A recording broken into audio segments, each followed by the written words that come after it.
আর গণঅভ্যুত্থানে কি হয়, জনগণ নিজে নিজের ক্ষমতা নিয়ে নেয়, তার আর কোন আইনের অধীনে যেতে হয় না।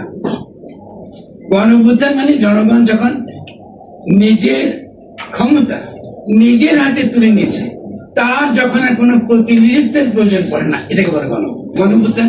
একবার বলেন গণঅভ্যুত্থান, একবার বলেন বিপ্লব। অথচ অর্থ বুঝেন না, পলিটিক্যাল টার্ম, খুব গুরুত্বপূর্ণ ফিলোসফি, আমাকে দার্শনিক বলছে, গুরুত্বপূর্ণ ফিলোসফিক্যাল মিনিং আছে, এটা লিগ্যাল মিনিং আছে। লিগ্যাল মিনিংটা কি? গণঅভ্যুত্থানের মধ্য দিয়ে গঠিত অন্তর্বর্তীকালীন সরকার বৈধ, তার কোনো আইন অধীনে যেতে হবে। অন্তর্বর্তীকালীন সরকার, আমাদের বুঝের সরকার আছে, এটা অন্তর্বর্তীকালীন সরকার আনবে। আমি সেই সরকার তিনটা নীতির ভিত্তিতে রাষ্ট্রটা পরিচালনা করবে। এক নম্বর হলো বিদ্যমান যে আইন আছে সে আইনের মতোই রাষ্ট্র চলবে, শুধু যদি আন্তর্জাতিক মানবাধিকার আইনের সঙ্গে কোনো সাংঘর্ষ তৈরি হয়, সাংঘর্ষিক হয়, তার এক নম্বর ব্যাপার। দুই নম্বর, রাষ্ট্র এমন কোন আইন করতে পারবে না বা এমন কোন নীতি প্রণয়ন করতে পারবে না যার দ্বারা ব্যক্তির অধিকার এবং ব্যক্তির মর্যাদা ক্ষুণ্ণ। দুই নম্বর। এরপর নীতিটা কি? রাষ্ট্র এমন কোন আইন কিংবা নীতি প্রণয়ন করতে পারে না যার দ্বারা প্রাণ, প্রকৃতি এবং সাংস্কৃতিক বৈচিত্র্য নষ্ট। আমরা অনেক সময় কি বলি, আমরা ইসলাম রাষ্ট্র বানাইতে হবে। ইসলামের রাষ্ট্রের কোনো ধারণা নেই, ইসলামের সমাজের ধারণা আছে। রাষ্ট্রের ধারণা হচ্ছে পাশ্চাত্য দেশ। রাষ্ট্রের আধুনিক রাষ্ট্র মাত্রই খ্রিস্টান রাষ্ট্র, কারণ তার সার্বভৌমত্বের ধারণাটা খ্রিস্টান সভারেন্টি থেকে আসে। সভারেন্টির যে কনসেপ্ট, আগে আল্লাহ, এরপরে গির্জার কাছে গেছে, এরপরে রাজার কাছে গেছে, এরপরে জনগণের কাছে গেছে, এটা আদেশ দেবার ক্ষমতা। তো আমরা মনে করি তাহলে আমাদেরকে আগামী দিনে আমাদের বড় বড় বিপদগুলো কি? একটা জিও পলিটিক্যাল, আপনারা বলছেন যে জাফরি সাহেব বলছে বহুদিন আগে 18 আগস্টে যে এখানে রেজিম চেঞ্জ হয়েছে।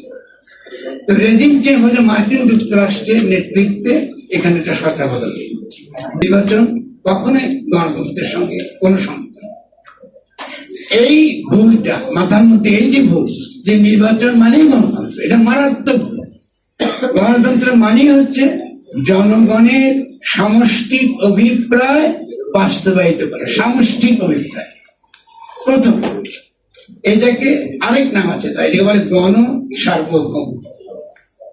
অথবা এমন জনগণ যে একটা সামষ্টিক অভিপ্রায়টা একটা ঐক্যমতের তৈরি করবে, ঐক্যমত করবার কোনো প্রক্রিয়া আপনাদের নাই। কারণ যখনই যদি আজকে ডক্টর ইউনূস বলতেন যে ঠিক আছে আমি জেলায় জেলায় বিভিন্ন রকম জেলা শহরে আসেন, আমাদের টাউন হল, তো জেলা শহরের টাউন হলে জনগণ বসুক না, জনগণ বসেই বলুক যে আমরা কি ধরনের বাংলাদেশ, আমরা এখানে যারা এরকম বলছি আমরা তো আলোচনা করি, আমরা মানে একটা লিস্ট দেন বাবা এরকম বাংলাদেশ। তাহলে জনগণকে আপনি অংশগ্রহণ করেন, জনগণকে যেখানে পারেন, রাস্তায় পারেন কি টেলিভিশন শোতে পারেন, জনগণকে বলতে দিন, জনগণকে ক্ষমতা দিন, জনগণকে বলতে দিন তারা কি ধরনের বাংলাদেশ তারা। এটা না করে আপনি কি করলেন, আপনার 2-3টা লোকের সঙ্গে নিয়ে আসা আপনার জাতীয় ঐক্যমত্যের অনুষ্ঠান। এটা জুলাই ঘোষণা করা যায় গণঅভ্যুত্থানের পরে জনগণের পক্ষে আগামী দিনের রাষ্ট্রের রূপটা কেমন হবে তার মূল দার্শনিক ভিত্তিগুলো ঘোষণা। এই যে 3টা নীতি কথা বলছে না, এই 3টা নীতিকে বলে জুলাই ঘোষণা, যে আমাদের আগামী দিনের রাষ্ট্রে কোনো ব্যক্তি বা ব্যক্তির অধিকার বা ব্যক্তির মর্যাদা পূর্ণ করা যাবে না, প্রাণ, প্রকৃতি, পরিবেশ, সাংস্কৃতিক বৈচিত্র্য নষ্ট করা যাবে না, জীবন জীবিকা নষ্ট করা যাবে। এটা হলো যে ঘোষণা। ঘোষণা কাজটা হচ্ছে তথাকথিত নির্বাচন বাণিজ্য, নির্বাচন মানে গণতন্ত্র, এই ভুয়া তত্ত্ব থেকে বেরিয়ে আসে। এই ভুয়া তত্ত্ব থেকে বেরিয়ে এলে প্রথম একটা ধাপ আমরা এগিয়ে যাবো। আমরা সকল পক্ষের সঙ্গে বলতে পারবো আমাদেরকে নতুন করে বাংলাদেশ গঠন করতে হবে। আপনার যদি কোনো প্রস্তাবনা থাকে বলেন, আমরা আলোচনা করি, কিন্তু মূল কাজ হচ্ছে আমাদের নতুন বাংলাদেশ গঠন।